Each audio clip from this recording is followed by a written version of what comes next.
Guess it's time to throw away all my good old sets. Screw you, X-Wing. Screw you, TIE Fighter. Au revoir, Millennium Falcon, AT-AT, Tauntaun, X-Wing. Don't you just hate it when you make an entire Newsweek video that rounds up 2 weeks of news, and then a bunch of leaks for the new sets just decide to pop up out of nowhere? Well, that would be the case I am, and hello everyone, it is I, Republic Studs, and today we have a very sad video. Now, usually I like to have a background that, sets the mood for these kind of videos, and I think that this is a good one. But today we are going to be discussing the new LEGO Star Wars 2021 sets. And I say that with lots and lots of dread. I'm going to be listing off all the sets as follows and going into a bit about them. I've talked about them a lot. I talked about them in pretty good detail on the latest episode of the LEGO Star Wars Republic Stud Show. Because we had a lot of details, but now the pictures are out. We have the TIE Fighter. That is going to be around $40, and it looks like garbage. I don't know the figures. I'd assume at least a TIE pilot, maybe some sort of Imperial officer or stormtrooper. The Imperial shuttle. Now, we got this a while ago, so I think it's at least kind of reasonable for it to come out. Not really. But this one looks like garbage, at least in the front. The back looks fairly clean, but Imperial shuttle is just a nice looking type of thing in general. So I think that it's very hard to mess those up. And we have no indication of what's coming in it. I just know the front looks terrible. We have the Microfighter Millennium Falcon, which comes with Han from Hoth. I hope that's not his blue vest, because that would make it not exclusive to the UCS Falcon. And it looks like nothing different. It's meh. That's at 75295. We have the AT-AT Microfighter, and it comes with a Imperial Walker pilot. And it looks better than the old one. It looks more accurate, but it's also not as adorable like the old one. And I think that's weird that they're not going for that, because the last one was pretty adorable.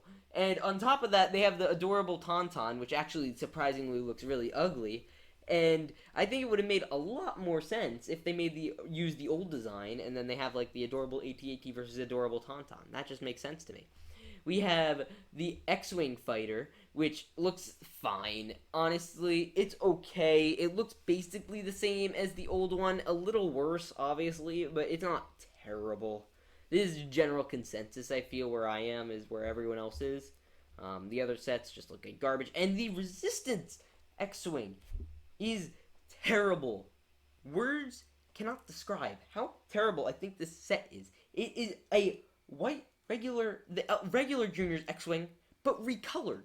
They bring nothing new to this build. It looks terrible. You can hear everyone rant about this. I will do the same thing because it is well deserved. It is garbage. I mean, Junior sets are generally garbage. I talk about this in my video on how LEGO is kind of destroying itself unintentionally, how they're basically dividing their two audiences, where they're making all these 18+ sets for adults, and then they're making all these Junior sets for little kids, but there's nothing in between for the, I'd say 7, 8, and 9-year-olds, and even through them all the way to, teenagers and adults, because there's no in-between sets anymore. And I've heard the argument brought up that it's for kids who can't necessarily afford these types of sets, and I get that. That is a very honest argument, but I think with LEGO, obviously LEGO, they're the ones who keep raising their prices. So I don't know if it's a changing market or something, but they're the ones who keep raising the prices and downgrading at least the quality of the builds. While I understand the argument, I don't think it's really valid. I get it completely. I don't think that's valid. I think LEGO has the ability to make them cheaper and make them look good. That's not a problem LEGO has. And LEGO has the capacity to also make battle packs look good. Look at the solo battle pack with the Scout Trooper thingy and that guy. Now, I wanted this kind of start a boycott, but I'm not, because that's kind of dumb. But I do think that something has to be said about this. I think it's absurd that LEGO keeps doing this. Let me get this straight. This is the main problem people have. Before people go around complaining how it's like, oh, you guys are overreacting and stuff. Let me just let you remember. LEGO Star Wars has been around for 21 years now. They've had time to make all of our glorious LEGO Star Wars original trilogy sets for the last 20 years. And they have pretty much made all of them, minus obviously a few big exceptions, mainly that being Rebellion ships. But they have made all those sets, and they have yet to make a lot of sets from the prequels, a lot of sets from the Clone Wars, a lot of the sets from even the Lego Star Wars Resistance, Lego Star Wars Rebels, Lego Star Wars, even The Mandalorian. The Mandalorian is one of the most beloved, popular shows right now, and Lego is making a grand total of one set for it. And they know this. I know they tried to pump out the Mandalorian sets as soon as possible. Disney was pretty tough with that. That's why we're getting Baby Yoda later this year. It's on pre-order. Where the Razor Crest was pumped out pretty early. And that sort of stuff. But the fact that the whole wave is, like, original trilogy, not even, like, half. Like, aside from the Resistance X-Wing, it's pretty much all original trilogy. I mean, we haven't seen the Mandalorian set yet. And I'm kind of annoyed, and I would have thought, hey, maybe it's Squadrons. That's why I talked about it in the news video yesterday. But it's not Squadrons. It's just the original trilogy.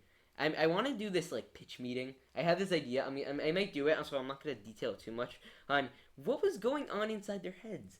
Were the numbers that good for all these sets? I mean, were the numbers really that good for the Junior's X-Wing that they have to remake a prequel one or a sequel one? And I assume the 501st Battle Pack numbers will be very good, then that's probably gonna be, they're probably gonna remake that, like the 212th one next year. I wouldn't be shocked.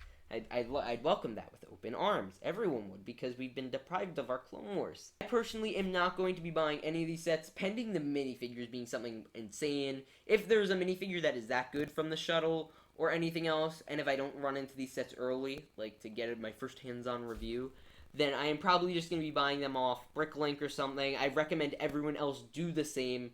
Just go out, buy the figures on Bricklink, do something else. Just don't spend $80 on these garbage sets.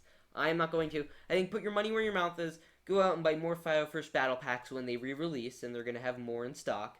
Go out and buy the new Mandalorian sets, and send Lego a message. Send them that you don't want to see these original trilogy sets anymore. I love the original trilogy, but it has had its time to have all of these sets remade. The Clone Wars, The Mandalorian, and all these other things have yet to shine. Sorry, I have to cover this again, but again, I am a LEGO Star Wars channel, so I feel like I'm contractually obligated to. And honestly, it's just getting repetitive. I can't keep saying the same things enough, and I wish it was a bit different, honestly. If we got Clone Wars, we'd be happy. If we don't get Clone Wars, equals sad. Or Mandalorian, or literally anything else. Like, they didn't even put out any sequel sets. But yeah, so again, that's my take. I want to know what you guys think. If you don't like these sets, I think you should subscribe, because then we have a lot in common, so that's already a good bond between us. And if you already are subscribed, then we already probably agree. You guys know the deal here. But with that said, I really hope you guys didn't enjoy this as much as I did. Please remember to subscribe, hit the bell, do all the other things. I will see you all in the next one, and let's hope that out of nowhere we hear that a random 501st Battle Pack Mega Pack is announced. I'll see you all in the next one. Peace out, stay awesome.